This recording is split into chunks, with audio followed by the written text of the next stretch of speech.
Hi, everyone. Welcome back to Morning Cup. I am so honored today because I have Dr. Polack with me, and she graduated from high school at Holy Rosary Academy in Union City, New Jersey, and then went on to get a bachelor's degree in biological sciences. She received her medical degree from UMDNJ. She completed her training in pediatrics at Albert Einstein College of Medicine in Bronx, New York. She's been practicing pediatrics in Union City, New Jersey since 1996. Most of those years were at Progressive Pediatrics. She was the first doctor in her extended family, and then the floodgates opened, and now 5 cousins in her family are in the medical profession. She has 2 children, both whom attended public school in New Jersey, and now are adults getting their undergraduate and graduate degrees. She loves pediatrics because one can make a difference in a young person's life that will last a lifetime. She's most passionate about advocating for healthy living in preteens and teens, helping them love their body, working on their mindset as well as their habits in a way to make a difference for the world. She is speaking to all professionals who encounter this age group, as well as to parents to help use the right language to communicate about health rather than weight. Thank you so much for being here, Dr. Polack. I'm so excited to be with you. Thank you, Dr. Carolyn.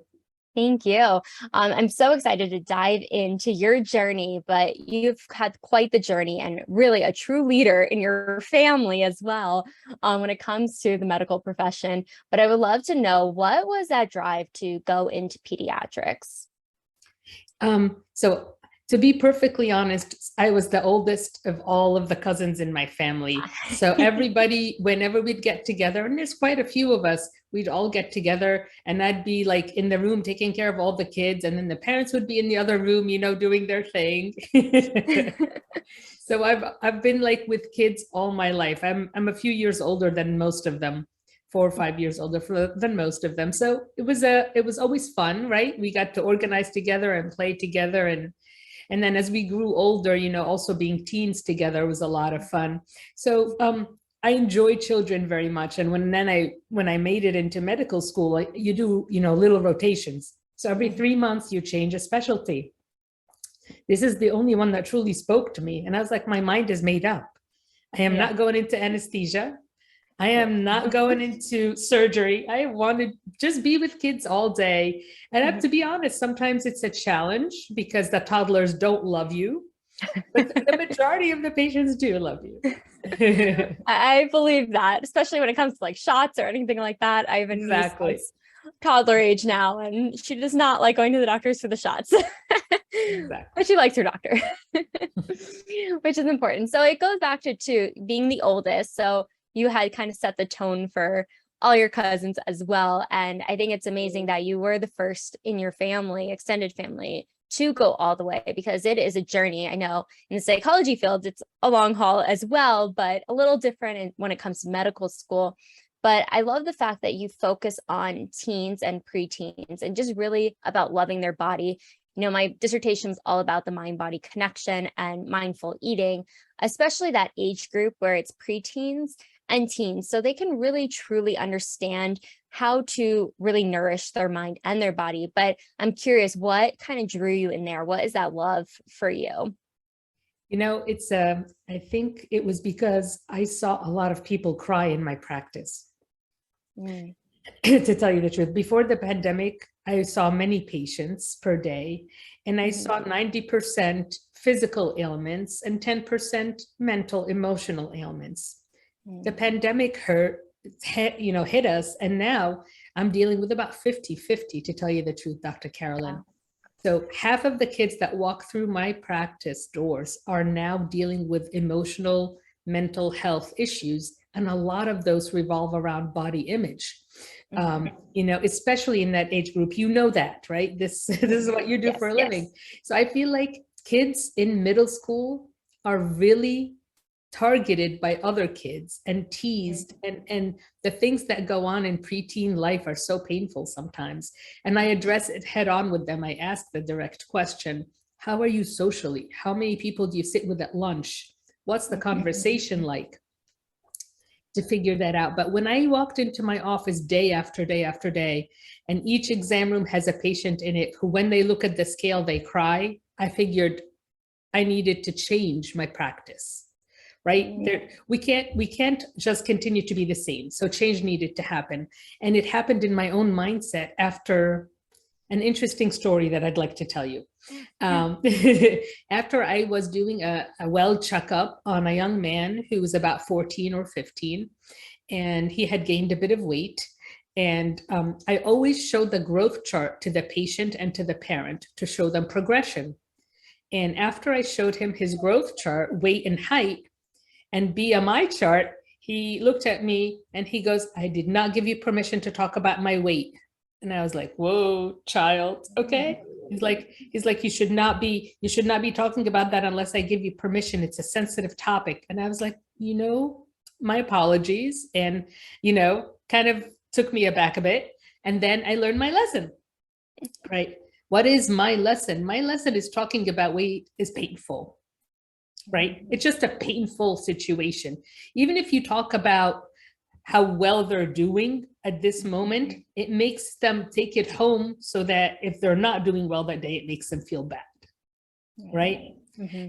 So that's where I started to make my change about a couple of years ago, and to speak differently. So now we speak about health habits, right? And that, for me, this is now my new passion, because so many of us physicians out there really thought we were helping by telling people they're overweight and how to eat.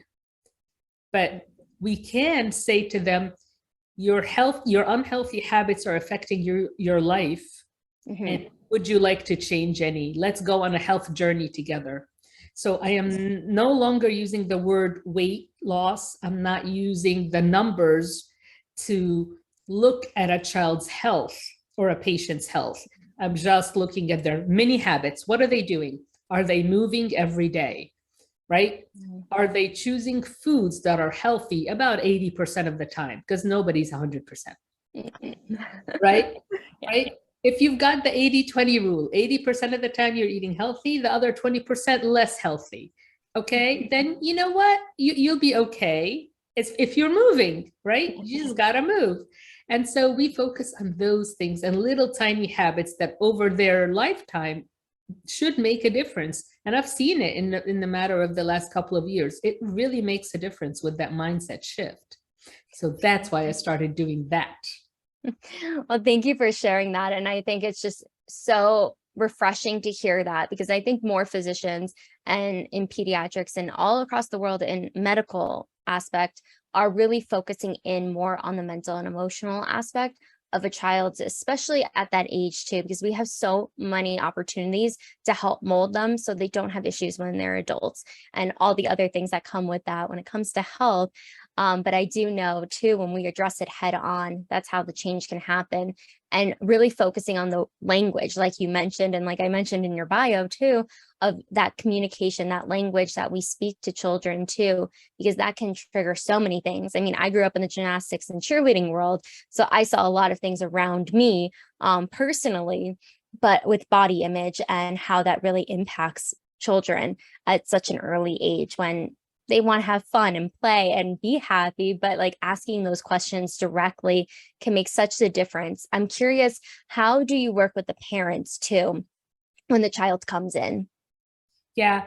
So if you're on a one-to-one, you can read the room a bit. I'm sure you do that often too, right? You walk in and you can feel the tension. Where are the tears? Who's looking at whom accusingly, right? And then I start to basically talk to the parents and help them understand that they are not the food police. Their job is not to look at their child and tell them, stop eating, don't eat this and don't eat that. That seems like it's going to really ruin their relationship with their child. So I help the parents to understand their role in that relationship between their child and the food and the decisions that the child is making regarding food, and that their job as a parent is to provide mostly healthy options. That's it.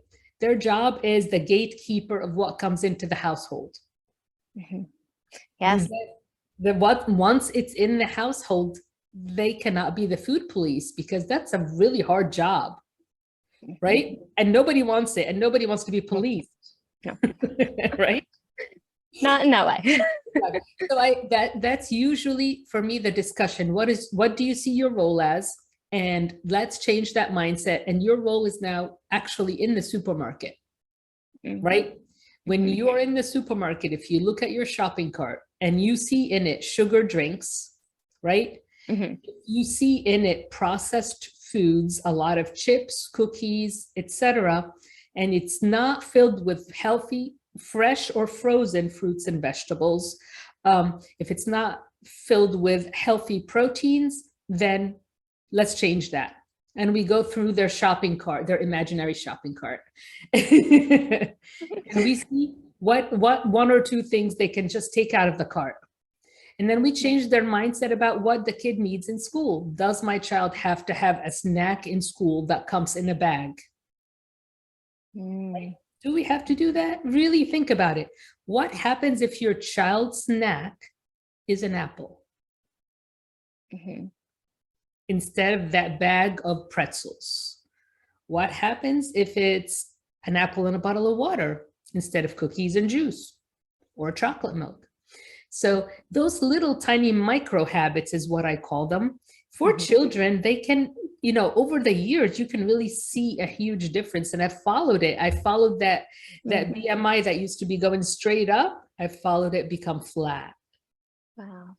And I love it. Sometimes it dips down, but just the flatness is such a, it's a joy to watch because it's a victory. Yes, it absolutely is. And I think it's a testament to that you're really taking the time with your patients to understand what's going on, asking the right questions and making them feel safe to talk about it.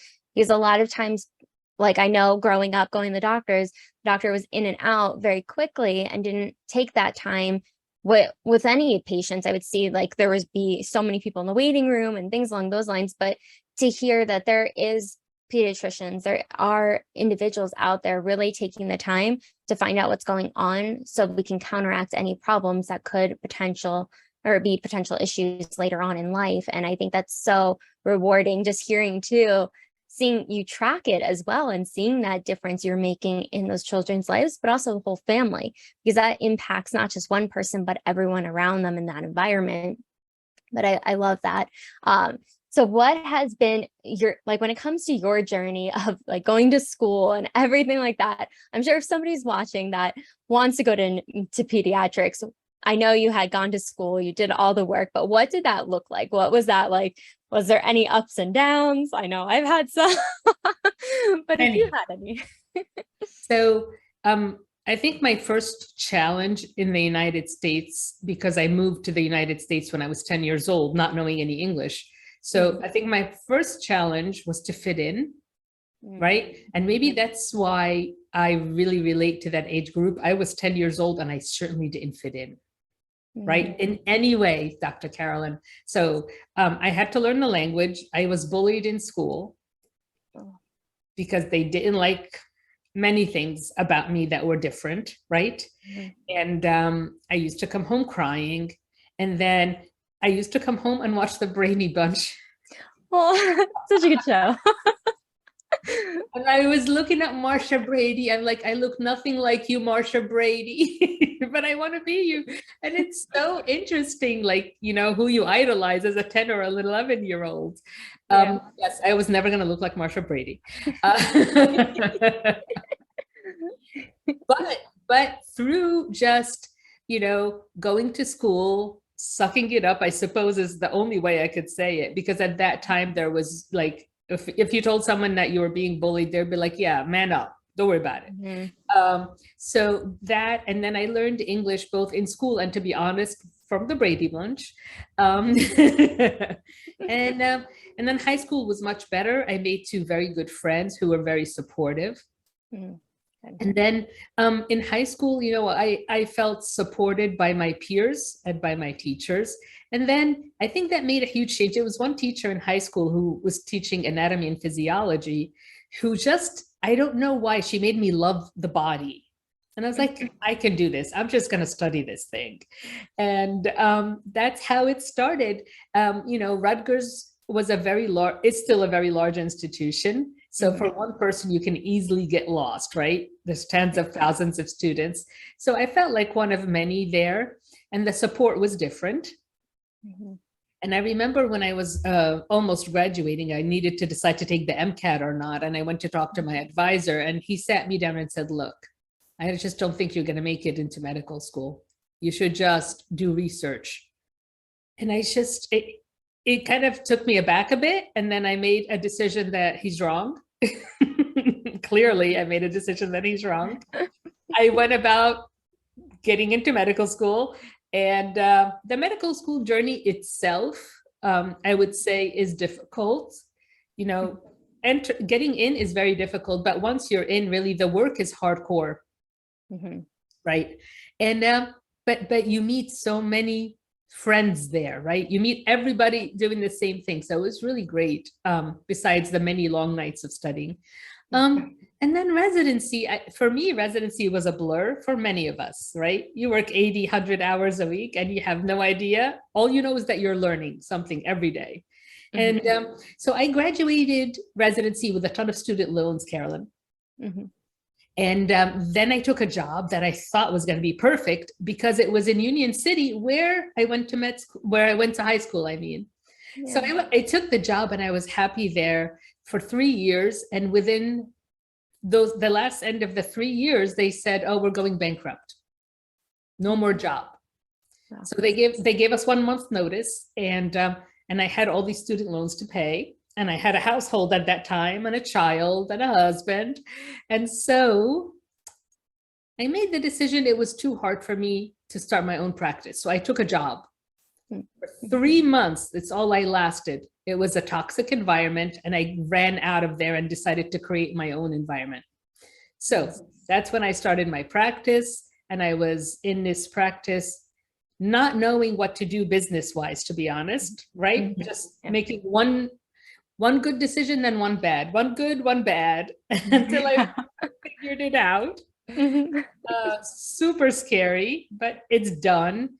And that was 26 years ago now, if I think about it correctly. So that's been my journey. And then I think my biggest journey has been over the last 2 to 3 years, when it was very difficult for a practice to survive the pandemic. Yeah. Okay. So no one was coming into my practice. They were afraid of getting COVID there. Okay. And whether they had well kids or sick kids, they just stayed home, and no one was allowed to go out anyway in the beginning of 2020. And so I had to, lay off and furlough some staff members. And a lot of my colleagues decided to close their offices, either temporarily or permanently, but I didn't. I did not close for one day since the pandemic started. Wow. We were open we're not 24, but we're open 7 days a week. So we did open, and we had to pivot a lot, right? We had to make a lot of big changes in how we do things. I think that's what entrepreneurship is about. If you think about it, it's about pivoting. Okay, what's happening here? Pivot. What's happening there? Pivot. And then I discovered social media. Yes. YouTube is really fun. I was terrified to make videos, but I did it. Yeah. And then I was terrified to be on Facebook, but I did it. So now I feel like social media is a huge part of how we communicate. So I am using social media, and my goal, Dr. Carolyn, is not to speak or help, 2 or 3 or 50 patients, but to really talk to the parents and the professionals that are doing this and help them to tweak their words, because it makes a huge difference. So I'm hoping that they start to call things, this is a health journey. Let's go on a health journey together, not a weight loss journey. Let's talk about movement, not exercise, because a lot of kids hate exercise, but they certainly don't mind going out for a walk. If you don't call it exercise, right? And the most important mindset shift for me that I'd really love to spread the word about is that struggling with weight is not a personality weakness nor flaw. Well said.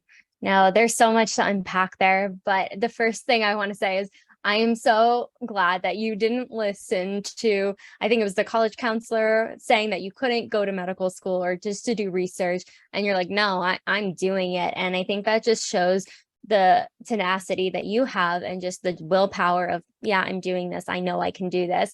And you set the path for others, and you're showing people one person's opinion or thoughts does not define who you are, what you're capable of. So I just wanted to comment on that because I think that's really important to drive home.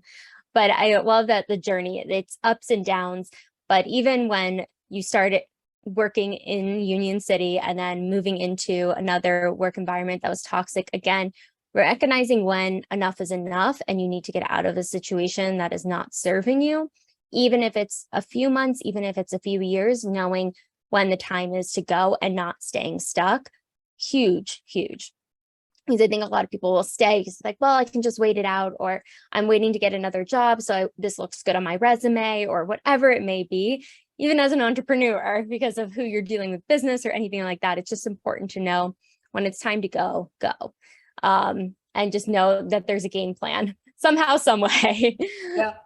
And then moving into starting your own practice, and when COVID hit and the pandemic, how much that might have shifted everything. And it did, but in a way where you were able to get your name out there more and get on social media and putting things out there, but not closing your doors. And, a lot of people did struggle of keeping it open or not in every field. But like we were talking about, entrepreneurship is all about pivoting. You never know what's going to happen, but it's still being able to pivot with the times and what makes sense. And I just think it's so important, language, going back to the communication factor of how parents are speaking to their children, but also how professionals are speaking to children too, because it's really important. That mind is a sponge, and like protecting it so much. And that's how I feel, at least too. But being able to really tweak it instead of saying exercise, movement. Some kids love dancing or just having a good time around the kitchen. They're like singing and dancing while they're cooking, whatever it is, but moving their body. So knowing that how much the mind and body are connected. But a lot of times people will stop themselves because of the mindset and think, oh, well, I have to lose weight or I have to do this. Instead, tweaking the conversation of around health and just what is important for us, for everyone else too in the world. But if you could give one or two tips, maybe even three, if somebody is going on this journey to become going into pediatrics or just in the entrepreneur world, what are 2 to 3 tips that you would give? Well, I would give number one, please learn the business of medicine, because it's really important. There are so many resources now that I didn't have back then. So they probably will not teach you the business of medicine in medical school, which is okay, because online there's so many resources. I joined a group of like-minded female physician entrepreneurs, and they are my rock. We bounce things off each other all the time. It's called EntreMD Business School. I love it. We're in this community. We meet once a week virtually, and twice a year, actually, we meet in person. Oh, and we support each other and exchange ideas. And so this kind of a group. So if you want to go into med school, study hard, get in there.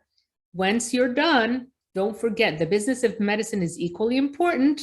So learn it. We're lots of us doing it out here, lots of us. So learn from us, come and ask questions, get into the right community. Number one.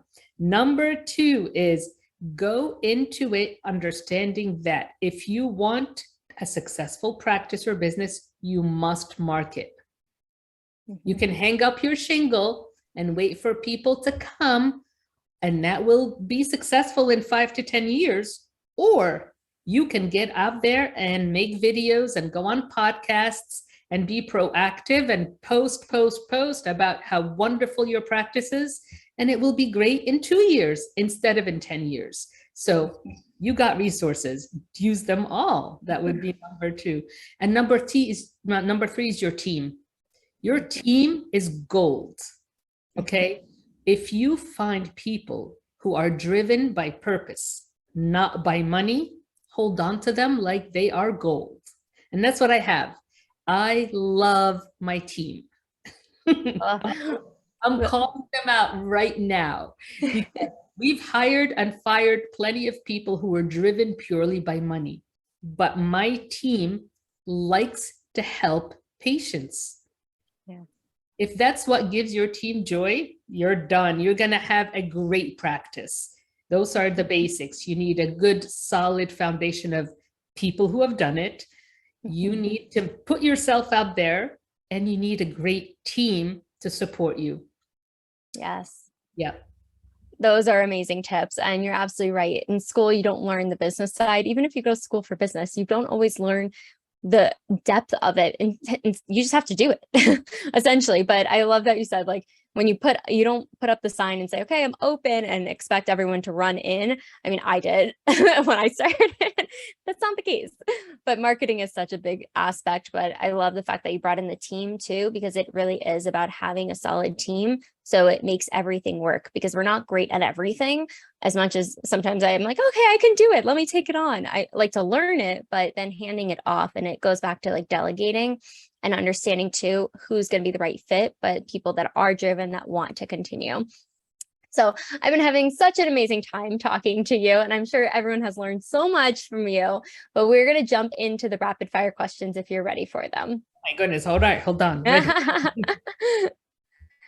So the first question is, what motivates you to work smarter? I want to make more impact. So working smarter will help me to help more people earn more money so I can give it all away. I love that. Touches the heart. So if you were a superhero, well, you are kind of a superhero, but if you were a superhero in a different way, what would be your power or powers? I consider Mother Teresa a superhero, someone whom I can never aspire to. I try, but the truth is, my superpower would be kindness. That's all I want. I think, that's what I want. Yeah, I like that. If everyone would be a little kinder too, it'd be a different world. Exactly. What is the most daring thing you've ever done? Honestly, start a private practice with $80,000 of student loans sitting on my shoulders. That was brave. I mean, to be honest, I'm not a risk taker. I don't gamble, and I don't do too many risky things. But for me, that felt like I jumped off of a cliff. Yeah. It is scary because it's the unknown, especially if you've never done it before, and student debt looming. I get it. It's a thing. It's a thing. What is the phone app that you use the most? Gosh, I like so many phone apps. It's really hard to tell. But I recently discovered a really cool phone app called Bloom, and it helps with mental health. I've heard the CBT app, and I admit I like it a lot. It is really good. I use it, and if my patients have to wait for a long time to see a counselor, we start with Bloom.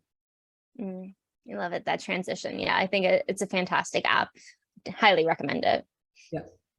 What is your favorite family recipe? So if it's a traditional recipe or one you love to like make together as a family. Oh, I love it's an Egyptian dish because I'm Egyptian. It's called koshari, and it's made out of rice and lentils and onions and chickpeas, and it's just spicy and so yummy. Oh, that sounds delicious. I'm like, I want that for lunch. Love that. So if you have a day off when you're not working, because I know your practice is open 7 days a week, but when you are off, what's your favorite way to spend that day? I love going paddle boarding with my partner. We go paddle boarding, just hang out on the little island and do nothing. Yes. So relaxing, and it's good workout. Yep. Or movement, I should say.